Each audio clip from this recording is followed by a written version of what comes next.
বদরের মাঠে নবী সাল্লাল্লাহু আলাইহি ওয়াসাল্লাম হাত তুলে দোয়া করছে, আল্লাহ এই 313 জন মুসলিম যদি আজকে শেষ হয়ে যায়, ইসলামের নাম নেওয়ার কেউ থাকবে না। দোয়া করতে করতে চাদরটা পর্যন্ত পড়ে গেল।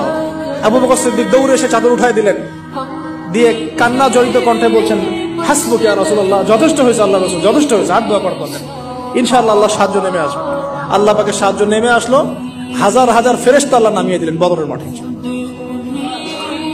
আপনি দেখুন যে সুবহানাল্লাহ, নবী সাল্লাল্লাহু আলাইহি ওয়াসাল্লাম হিজরত করছেন আবু বকর সিদ্দিককে সাথে নিয়ে। মনে আছে গারে সওরের ঘটনা, সবাই ঘিরে ফেলেছে, এমনকি নিচ থেকে উপর ওদের পা দেখা যাচ্ছে। আবু বকর সিদ্দিক বলছেন যে ইন্না মুদরাকুন, আমরা ধরা পড়ে গেলাম। ইয়া রাসূলুল্লাহ, একই কথা কিন্তু নবী সাল্লাল্লাহু আলাইহি ওয়াসাল্লাম সেই একই কথাই বলছিলেন, লা তাহজান, তুমি দুশ্চিন্তা করো না, ইন্নাল্লাহা মা'ানা, আল্লাহ আমাদের সাথে আছেন, ইনশাআল্লাহ আল্লাহ আমাদের সাথে আছেন। তবে কাদের সাথে আল্লাহ থাকবেন?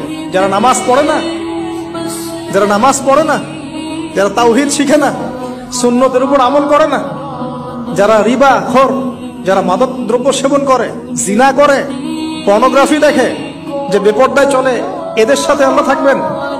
আমরা যদি আমাদের অবস্থান উন্নত করতে না পারি, আমাদের দ্বারা উম্মার বিজয় হবে না, ফুল স্টপ।